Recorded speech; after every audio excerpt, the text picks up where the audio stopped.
I was late on the Ted Lasso bandwagon. It was about a month ago that I began to hear all the hype. I don't know where I was hiding this whole time, but it was about a month ago that all of a sudden I started hearing a lot, probably because of the Emmys and all the awards that it's won over the last few weeks. And it was after church a few weeks ago when I heard Father Chad and someone else talking about it, and then later that day somebody else, and I said, that's it, I gotta watch the show. And so thankfully I've got Apple TV, and so I started watching it. And it took a couple shows for me to sort of get into the hype about what it was about, and then I was hooked. And this is the second part of the confession, and then I binge watched. I watched all the way to, I think, the very last 2 episodes, because they hadn't been released yet, but it ended season 2 last Friday. Now, I'm not here to spoil the show for anyone, so I won't give away any specifics. But y'all, this is exactly what I needed after the past year and a half. What a breath of fresh air this show was. If you have not seen it, go watch it. It's a great show. The show is about an obsessively nice and positive college football coach from Kansas who gets hired to coach a premier British soccer team. Now, before you think, well, that's unrealistic, it's great. Ted Lasso's the main character, and for who the show is named after, of course. And he imagines a world where kindness, honesty, and compassion are valued more than winning. The show was compelling, heartwarming, and simply hilarious. I didn't want it to end, and I'm kind of bummed to have to wait a full year before the next season comes out. Now, the show is not overtly religious or Christian, and quite frankly, it's full of a whole lot of profanity, so if that's a trigger for you, you may not want to watch it. But I couldn't help but to be drawn into the parallels of some of Ted's quotes and how he lives his life and his lessons to how we are called to be followers of Christ. You see, for Ted, success, that is being first, is not his priority. He knows what's important, not being first, but rather the nurturing and care of relationships. He believes there is good in everyone. He forgives when I know some of the stuff some of us wouldn't. He nurtures and supports change within everyone, and he has a profound commitment to community and to building it all around him. He values all these things over winning. His motto is believe, have faith, be the best version of yourself. He models what it means to be a great coach, but more importantly, a great person. Sound familiar? Sounds kind of gospel-y to me. I know that's not a word. But speaking of the gospel, let's recap what's happened over the course of the last several weeks in Mark's. Now, Mark's gospel moves fast, so if you missed any of the weeks prior, you probably missed a bunch. First, way back in chapter 8, Jesus cures a blind man at Bethsaida. And the blind man doesn't seem to get healed at first, but actually takes a little time for the man to regain his full sight. It's a little theme you're going to hear. Then comes Jesus' first declaration of what's going to happen to him, that he will eventually die in Jerusalem. So he speaks about his impending death. But Peter, who just doesn't get it, rebukes Jesus, and then Jesus rebukes him. Then in chapter 9, Jesus repeats this declaration that he will die in Jerusalem. This is a pronouncement that terrifies his disciples into utter silence. That is, until they start arguing about who is the greatest between them. Again, they just don't get it. They're a little thick. So Jesus' words are taking some time to sink in, kind of like that first miracle we just heard about. So he takes the child and he puts the child on his lap and tells them that leadership and greatness are about welcoming the vulnerable. So now that brings us to chapter 10. Last week we heard about the rich man and his relationship with possessions and how that kept him from being in relationship with Jesus and with others. And now we hear the verses for today. But just before we hear the verses we heard today, and it's not included, which I feel like it should be because it's really important to the context, Jesus actually talks about that pronouncement of what's going to happen in Jerusalem again. It's his third passion prediction.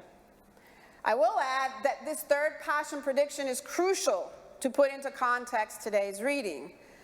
This passion prediction includes some more details about what will happen when he arrives in Jerusalem.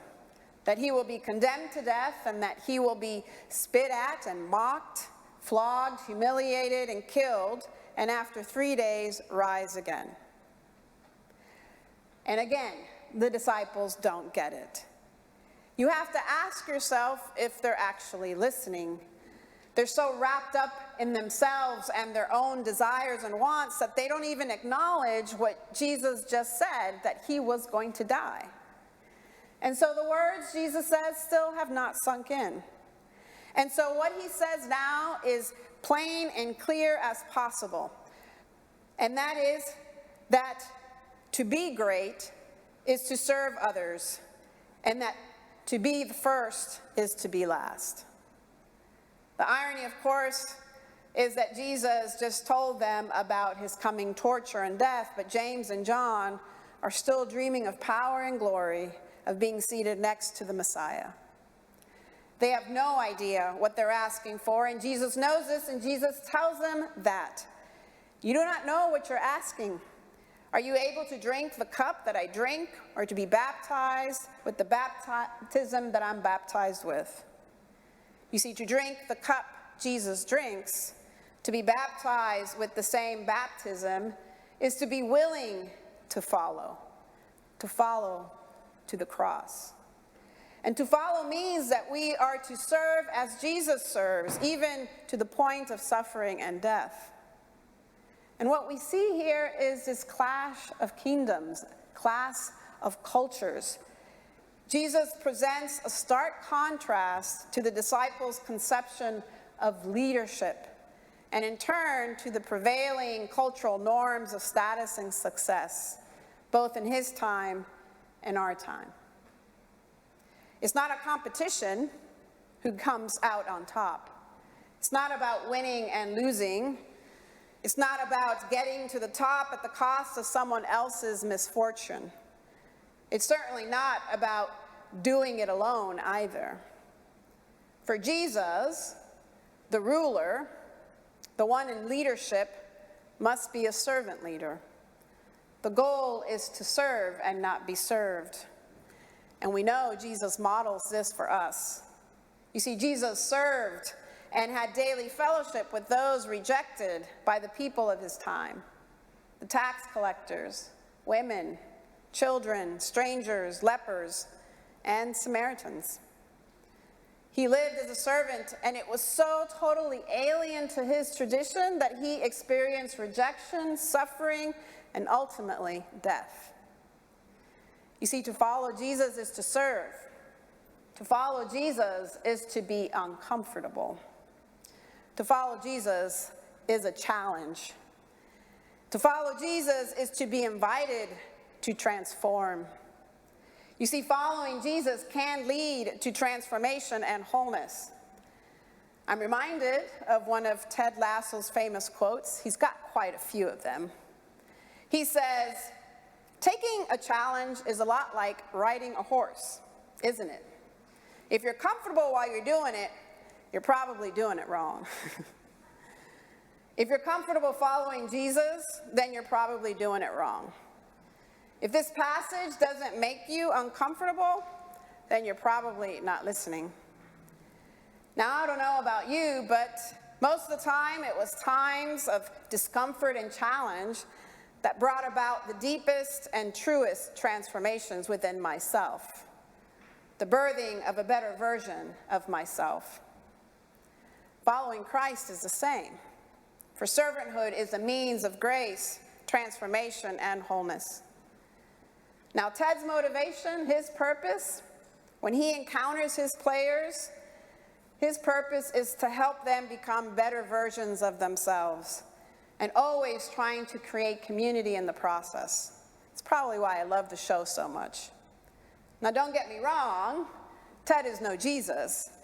He's got challenges, he's got his own demons that he's dealing with, but I do find his character to be a breath of fresh air. I think there's a meme out there, I didn't mention this earlier, there's a meme out there, and the world's full of what we call now Karens, you know what I mean, those mean people out there, and it says, in a world full of Karens, be like Ted Lasso.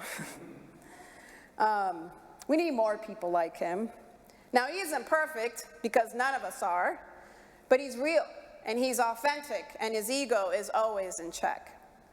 He exudes compassion and is always trying to nurture a sense of belief in each of his players and in others that he meets.